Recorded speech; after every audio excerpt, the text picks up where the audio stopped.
everybody. Thank you for joining us today on Premiere, a new live streaming showcase dedicated to new online releases. Today we'll be presenting a documentary by Jessica Klein, Feel Like Going Home. The documentary focuses on the traditions, heritage, and diaspora of one of the most culturally rich communities in the world, the Transylvanian Saxons.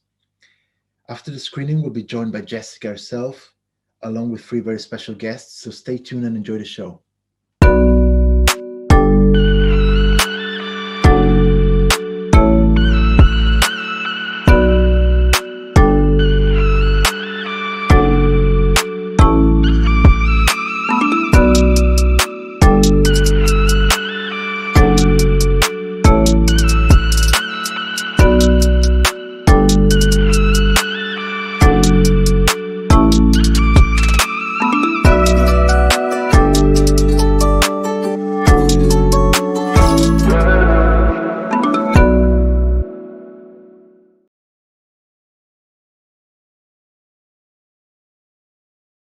So welcome back, everybody. We just watched Feel Like Going Home by Jessica Klein.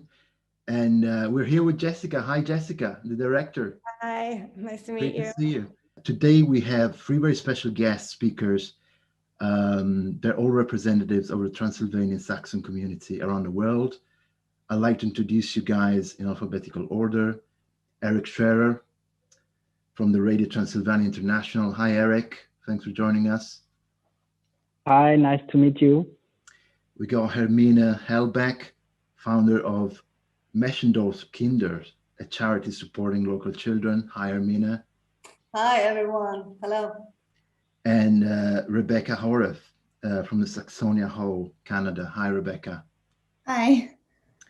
So thank you for joining us, guys. I got a few questions here for Jessica, first of all, director. What inspired you to make the documentary, Jess?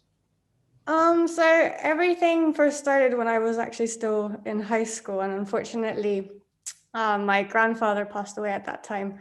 And my grandfather is the one who is a Transylvanian Saxon. He was born and grew up in Meschendorf, and then unfortunately had to leave, as many others, in the last kind of 100 years due to World War II and the communist period. And I grew up in a quite international environment. I personally was born in London, lived in between London and Germany. So for me, culture was always of a great interest. And I always found it quite fascinating how we at school, depending if you're French, if you're German, if you're American, if from North America, South America, you all had your own kind of celebrations, cultural events, and so forth. And it was just really exciting to be able to share that with each other. So I also wanted to find a bit out more about my heritage back to Transylvania through my grandfather. And as I wasn't able to ask him personally myself, I then started contacting some Transylvanian Saxons from his village in Meschendorf.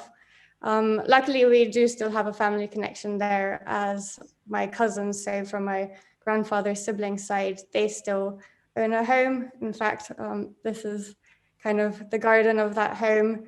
You can see the shrine and the shed as kind of explained in the documentary too. You always quite often had your family home, and in the back you had some green space to grow your vegetables and also space for the animals for the kind of personal farming.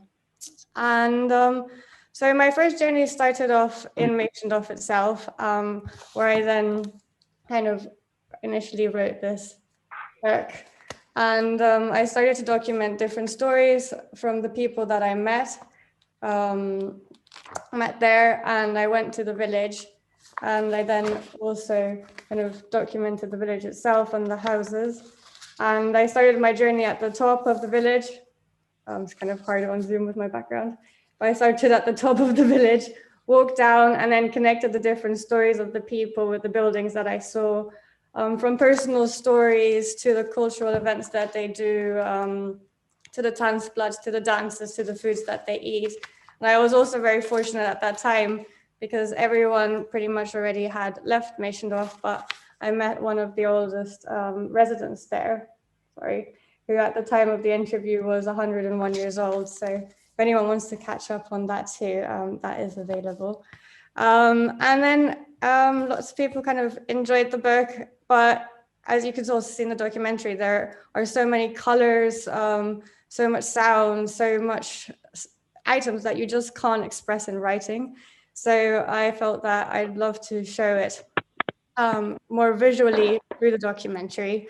And there are also so many more stories that people were able to share.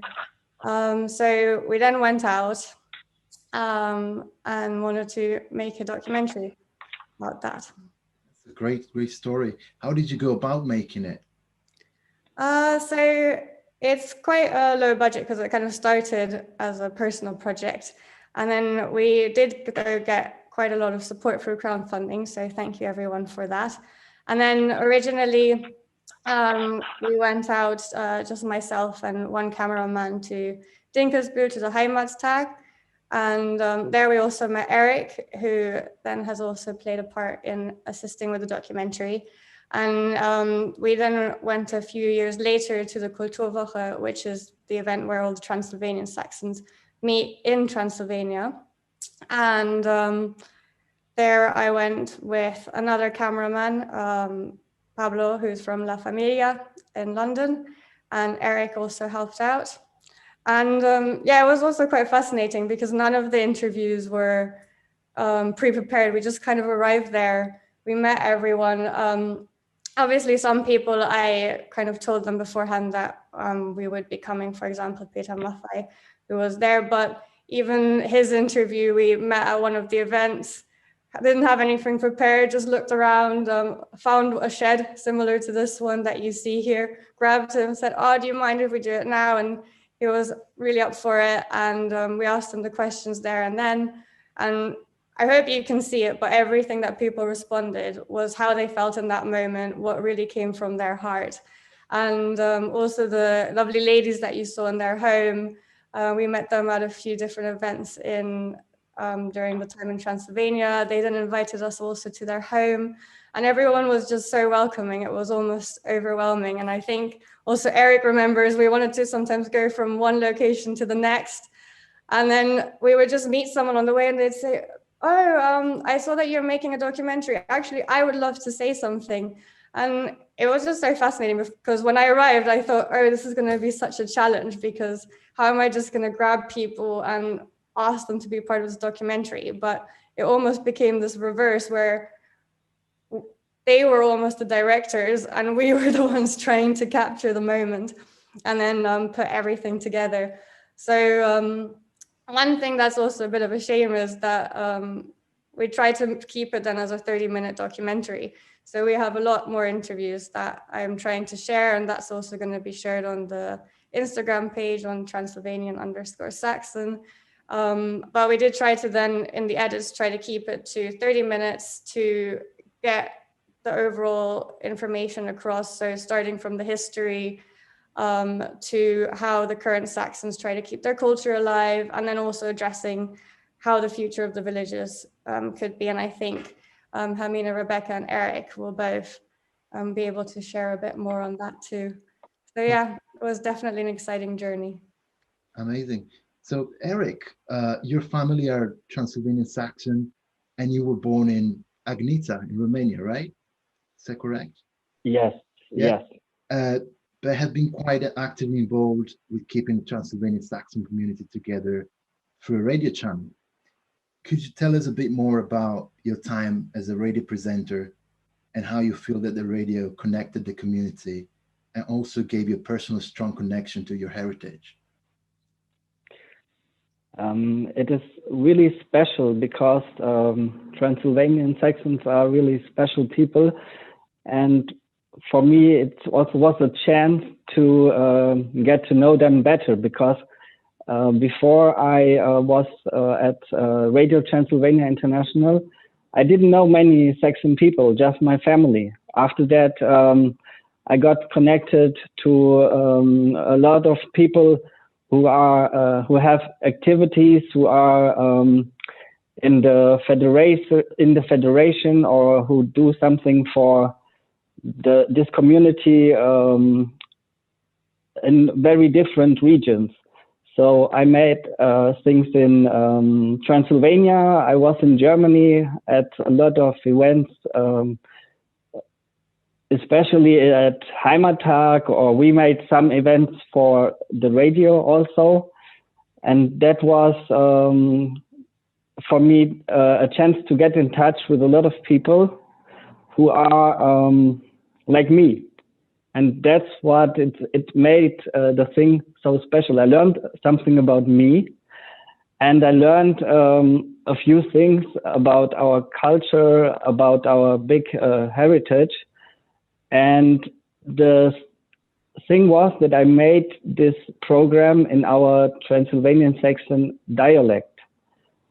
And I found a lot of music I didn't know before, of some artists who sing in this dialect, or who make really something special.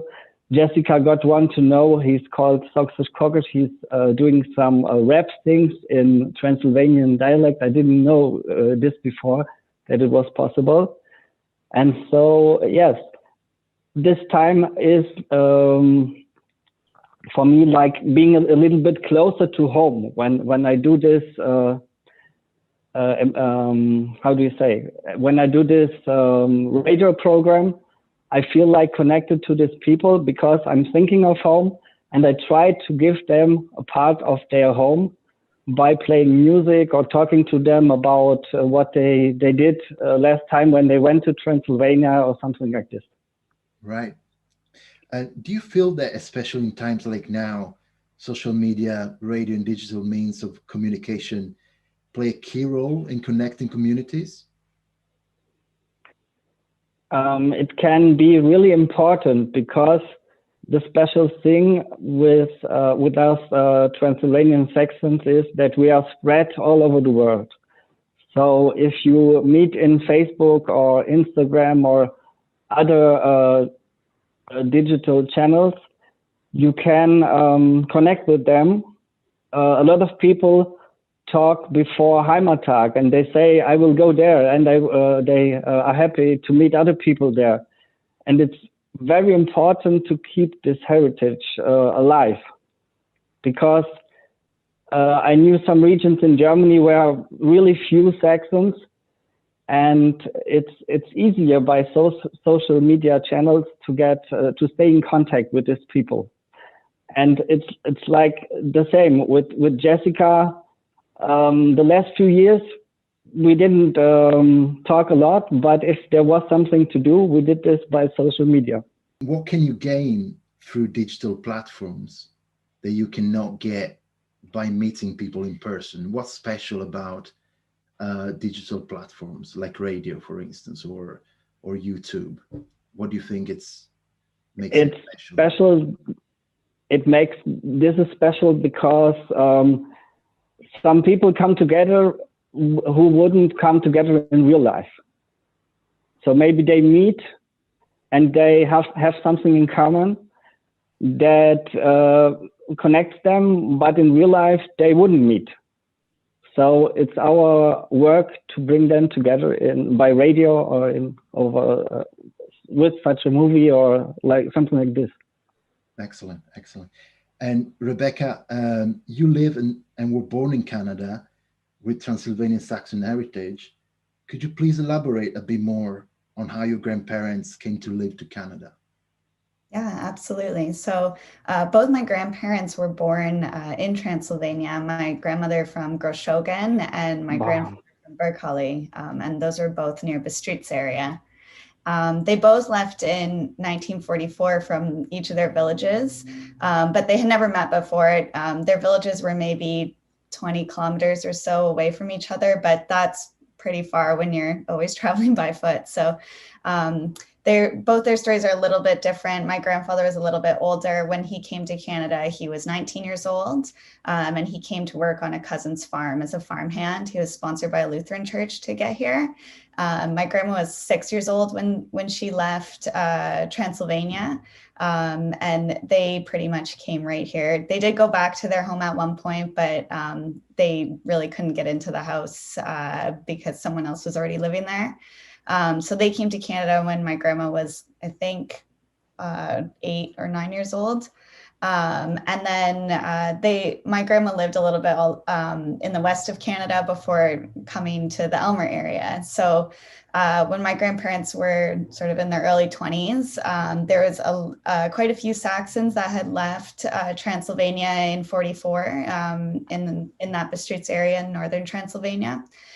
So they had started a Canadian friendship club, they called it, and it was all Saxons. They would go on picnics together, have dances together, that sort of thing. And so my grandparents met at one of those events. It's actually kind of funny story. My grandma was looking for someone named John because there were some other Saxon boys that were trying to get his car started without the keys, which they were successful in doing. And she was worried that they were stealing it, but they were just playing a prank on him. But yeah, so my grandparents, they were really proud of their Saxon heritage. They shared that with their children, my aunts and my dad. And then with myself and my cousins growing up, my grandma made costumes for my whole family, but unfortunately she passed away before she was able to make a costume for me. But I do have from her family, from her mother, and she wore it as well. It's a white tracht from Groshogan area. Still trying to figure out what it was used for. I think it was a summer costume, perhaps a wedding tracht. I'm not exactly sure. So I do have that, which is really something I hold near and dear to me. So you're part of various Transylvanian Saxon organizations in Canada. How do you keep their heritage alive? So in Canada, we have a heimatog as well. Well, actually, it's not just in Canada, I should say. It's a North American heimatog. So we go back and forth between Canada and the United States. In northeastern United States, there's some Saxons living there as well. We take turns hosting heimatog.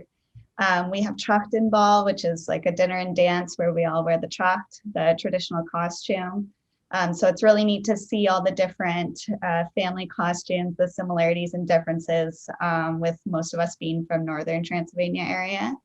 And then we participate in the Federation activities as well, the Jugendlager. I've participated in the Jugendlager myself in Austria and Germany a few years ago. And then we also have hosted traveling groups from the Federation for the Kulturaustausch. And there's a few folks that have been to Heimatag and Dinkelspiel as well. I went in 2018. And kind of like Jessica's documentary, even going to Dinkelspiel and being around all these Saxons that had their stories to tell, even that felt like going home, even though I had never been there before. So that was really cool. Yeah. So do the different communities learn or teach each other on what is key for keeping your heritage alive? Do you mean the different Saxon communities, or? Yeah, the community you're involved with. So yeah, absolutely. We learn a lot from each other about our family history, kind of like Jessica was saying earlier. We're connected through our heritage, but also there's cousins that are at different clubs across North America that I get to see them once a year or so, and we catch up and learn from each other about what we're celebrating in our culture, cooking the food and that sort of thing, of course, too. But also in Canada, of course, everyone knows it's very multicultural. So we have some other groups in our area that we get involved with. There's a group in St. Thomas, which is close to us in Elmer, that they're called the St. Thomas Elgin Local Immigration Program, and they support new immigrants to Canada. So we've done some projects with them, like a cookbook where we've shared a Saxon immigration story and some recipes. We also actually, when I was in university, I was in university in Ottawa, and to my knowledge, there's no Saxons living in Ottawa.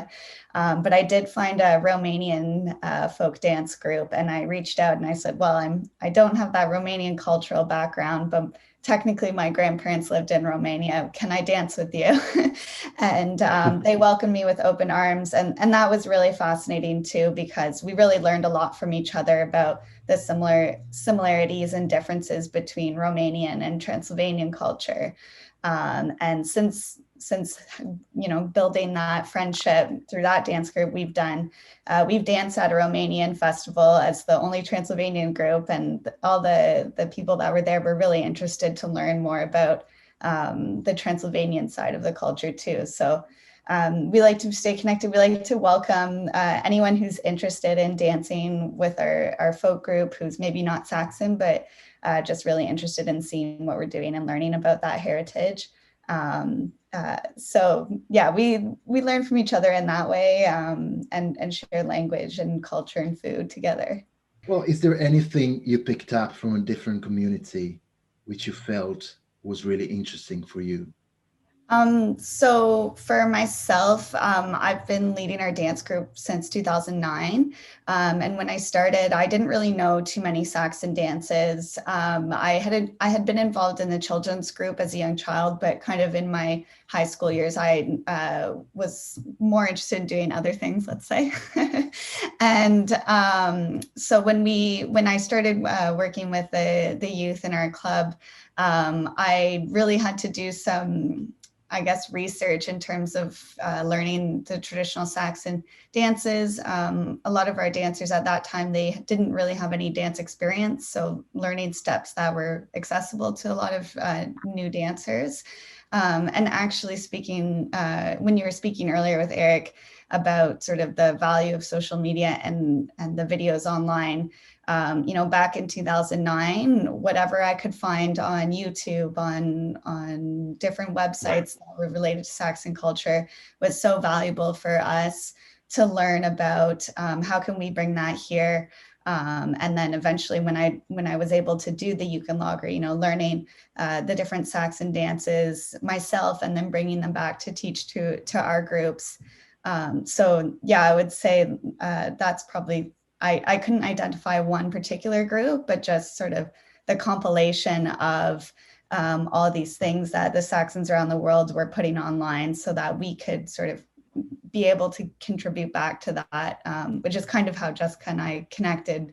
I've been trying since I didn't have too many of those things to find. A lot was in German, of course, as well, which I studied a bit in university just to help, again, find that information.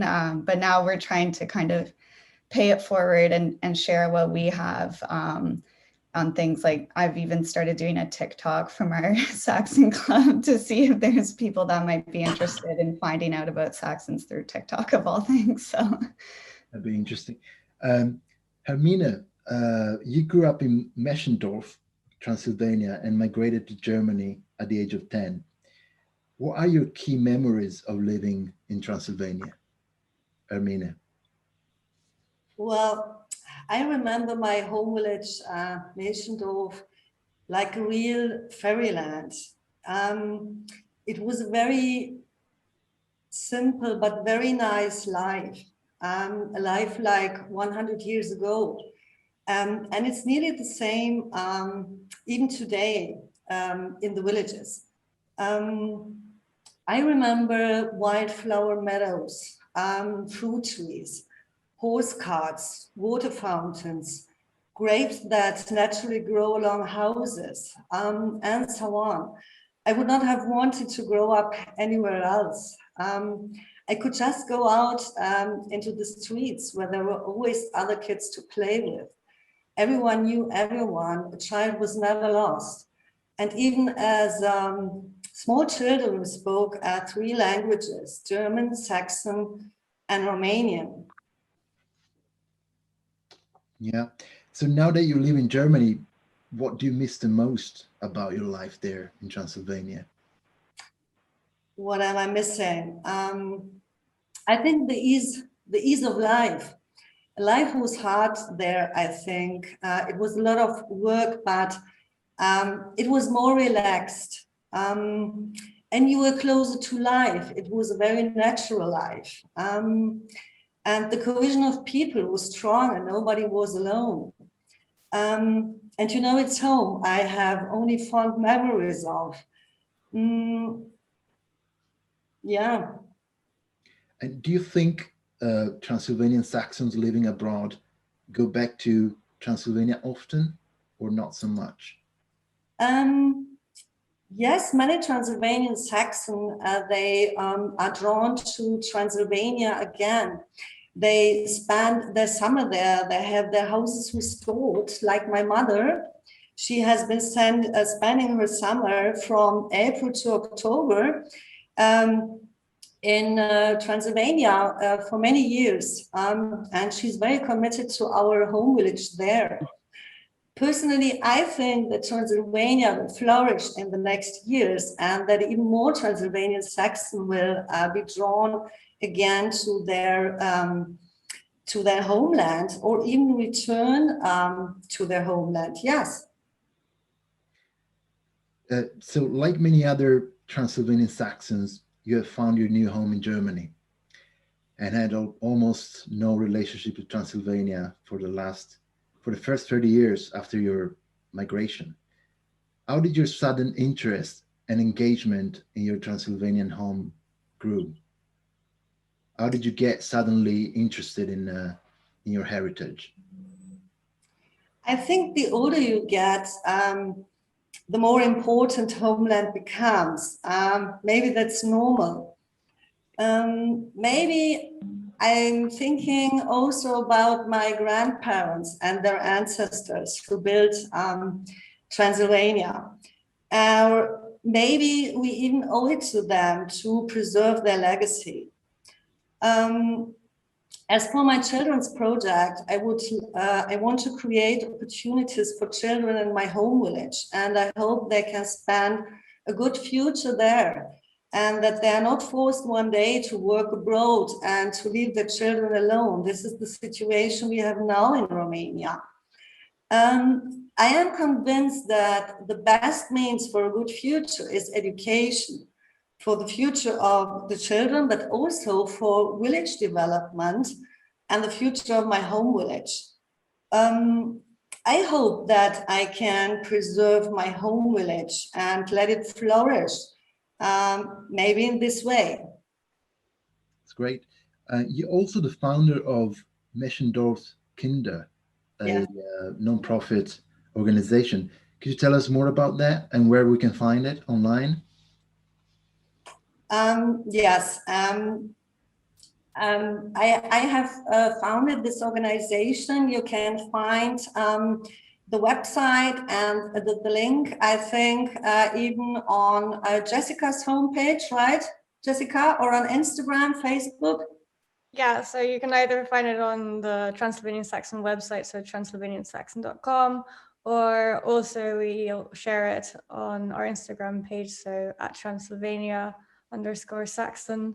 And then Hermine also has her page, which then also has the PayPal link if you wish to make any donations. Thank you. That's great. So back to you, Jessica. What do you wish the documentary to achieve for a Transylvanian Saxon community? Well, I think we could also kind of see that between the interviews that we just had with Hermine, Rebecca, and Eric. I think we're at a very interesting kind of turning point at the moment, because a lot of people were still born in Transylvania, but maybe left when they were a child. And nowadays, more and more Transylvanian Saxons are actually born outside of Transylvania. I think myself and Rebecca are already a good example of that. So yeah, for me, it was really important to still be able to capture those that lived there, grew up there, and the new community, but also to look forward and ahead and be able to have an overall understanding of it. Sure. And what is next for the documentary? Well, at the moment, the core documentary at the moment, I believe, is kind of complete as it is, but we will share the shorter clips because we have so many other shorter interviews. So we're trying to put together kind of between 3 and 5 minute clips, which we'll be posting throughout the time. So anyone who's interested, they're all going to be slightly different. They're going to be from different types of people. So yeah, do continue to follow us. And also, I think you'll get a lot of information also from Rebecca, Eric, and Hermine's page. So if you are keen in Transylvanian Saxons, definitely there's a lot out there that you can see. And I'm also looking forward to seeing Rebecca's TikTok videos. So Jess, the link is transylvaniansaxon.wordpress.com for your website. Yeah, it also works if you just say www.transylvaniansaxon.com. It then transfers you. I think the most active though would be the Instagram page. So that's Transylvanian_Saxon. Fantastic, guys. Thank you very much for joining us today, and see you next time. Yeah, and feel free to send through any more questions you have. We'll be happy to answer them then through the Instagram page. Thank you very much. Bye. Bye. Bye-bye. Bye bye. Bye.